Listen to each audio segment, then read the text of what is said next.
Okay, so this is what it feels like. I'm here to talk to you today about the power of art. I truly believe that the arts are the most powerful force known to man, especially to create change. They can literally change lives. Because if you think about it, the arts make up our very lives. Did you wake up this morning in your house or condo? Architecture. Is it decorated and furnished to your liking? Interior design. Did you get dressed today? I hope so. Fashion. Did you get in your car that was designed by an artist and put on your favorite music and sing on the whole way over here? You see where I'm going with this. The arts shape and influence our lives every day. The power of the arts is that they provide us with, and they help us to create our identities. I think the two ultimate questions we have in life are, who am I? And why am I here? And if you can answer the first, the identity, it'll help lead you to the answer to the second, because identity provides us with a sense of purpose. It was through art that I found my own identity. I was in 6th grade, and I was never a strong student. I was a horrible student. And back then, they didn't really diagnose ADD, ADHD, all those letters. I was diagnosed with being lazy. But my 6th grade teacher said 4 words to me that changed my life. We were doing an art lesson, because back then we had art in school. She came up, looked at my drawing, and said, "Wow, that's really great." 4 words. Other students gathered around, shared her enthusiasm, and all of a sudden, I wasn't a failure. I was an artist. I had an identity, and I've carried that identity and confidence with me to this very day. That's why today I think cutting the arts and arts education out of schools is one of the truest forms of identity theft, not allowing kids to find their true selves through the arts and creativity. And thank you. And so art became my go-to whenever I wanted to feel good, to escape, or to find hope. And that time came for me really in 1991, when I was a freshman in college studying art. And we got the devastating news that my mom was diagnosed with a rare form of stomach cancer. And if that wasn't bad enough, my sister Kate came home from college that year, and she was diagnosed with cancer. My mom was 47 at the time, and my sister was 21. And our whole world was turned upside down. By the way, it was my mom's 70th birthday yesterday, would have been. Our whole landscape had changed. And with it, a range of emotions that were difficult to process. Anger and sadness, guilt, despair, and hopelessness. And so I turned to my art. I used to go up to my bedroom every day, close the door, put on music and paint, and the whole world would disappear. Hours would go by like seconds. And I'd find myself totally transformed in a totally different place than when I had entered that room. I thought to myself, if this works for me, I know it will work for other kids facing their own pain, whatever is causing that pain. And so I sat down and came up with a little concept for a nonprofit organization. I wanted to create a safe place. I wanted to create an art center for kids to come, escape their world of pain, express themselves, and just feel good about themselves again. And being creative, I was trying to figure out what I'd name the organization. I was trying to come up with different names, and I'm a big fan of the Grateful Dead. And there was a song on at the time called Touch of Grey. And there's a verse that says, "I will get by, I will survive." I thought to myself, I'm like, art gives me a reason to survive this pain. And I wrote that down, and the acronym jumped out at me, ARTS. And I was like, bam, that is the name. Not only that, this is my purpose in life. I had my identity, and I found my purpose. And so 10 years later is when I finally was at a time and place in my life to start the organization. And my sister Kate, who recovered, she bought me a book on how to start a nonprofit. Open at Chapter 1, form a board of directors. Chapter 2, mission, vision. We're off to the races, or so I thought. I was very naive starting a nonprofit. I thought money would just pour in. It didn't. It was July 2001. 2 months later, 9/11 happened. The economy hit the tank, so it made it even tougher. So we pivoted. We said, well, let's go to the kids. Let's change their environments where they are. And so I started going to Children's Hospital to work with kids and shelters and group homes in Ronald McDonald House. This is Alexis, the very first girl I worked with. She's 16 now. So people say, do what you love, and you'll never work a day in your life. It's BS.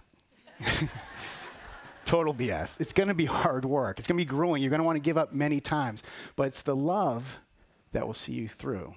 It's the passion, the purpose that will take your work ethic and dedication to the next level to help you achieve your dreams.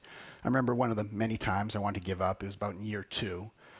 And I was looking in my couch for change to eat. I had no money. And I knew I was in that couch the night before looking for change, and there was no change there. But I thought there was like maybe a secret pocket somewhere where it was all, there wasn't. And so I called my dad, who's my greatest cheerleader and advisor. I said, I'm giving up, I'm throwing in the towel, I can't do it anymore. He said, don't. He had started his own business. He said, this is where most people give up, push through.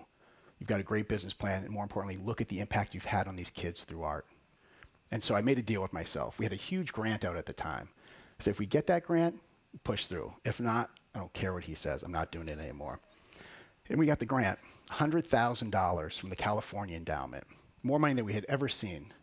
And more important than the money was the message that they too believed that the arts were a powerful force to change lives. And we began to grow. More people came on board. We served more and more kids. And then finally, 2007, 2008, took a huge financial leap and opened up our first art center. The dream came true. And it was filled with kids. What else happened in 2007, 2008? The economy hit the tank. We were looking for a way to survive.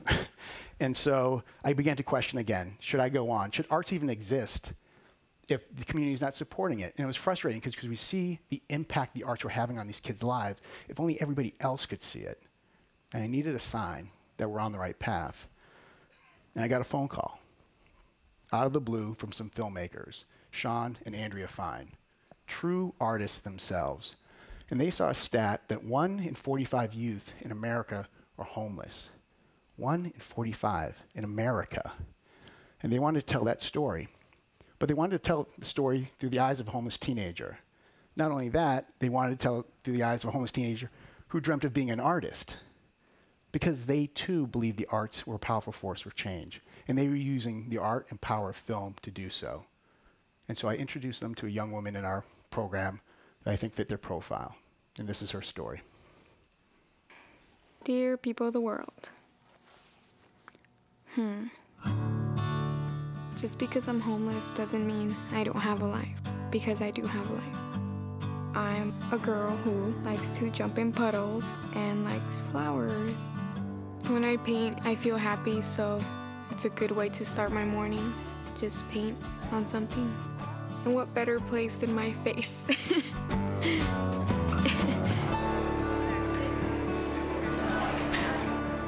Every student is to present today. Kids at my school don't know that I'm homeless.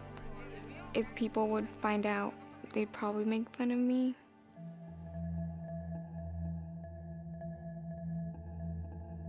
Not having a home is like not having somewhere safe to go to. La tomé del brazo y le dije, vente, vámonos para aquel puente que está allá y nos vamos a aventar al mar, tú y yo. No te quiero escuchar llorar. And I'm still waiting for that one day that will change my life.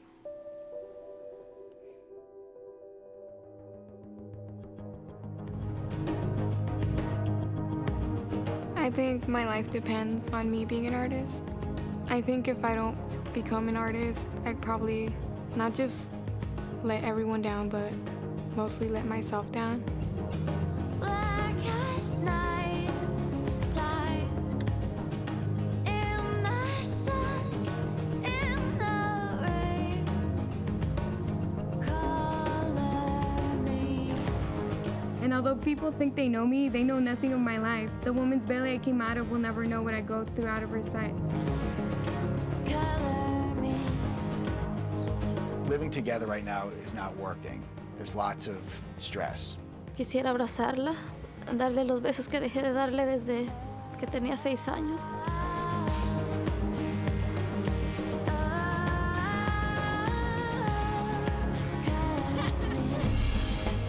This is her first opportunity to prove to herself that she's on the right path in life and to show the world who she is and where she's come from.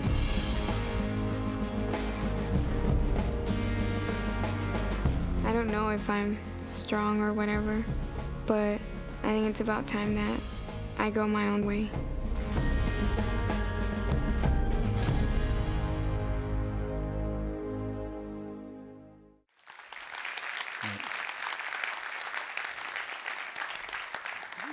Powerful, right?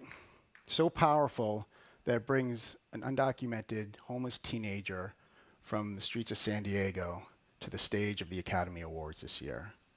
It's powerful. It's life-changing. The thing is, there's thousands, tens of thousands of kids just like her at arts in San Diego and around the country. We just opened up a new 20,000 square foot art center down in National City to serve more kids, but even that's not enough. We want to create a movement to ensure that all of these kids have the ability, the opportunity, and the resources needed to engage in the arts and use the arts to find their own identities and change their lives for the better. I hope you'll rethink the power of art and join this movement. Thank you.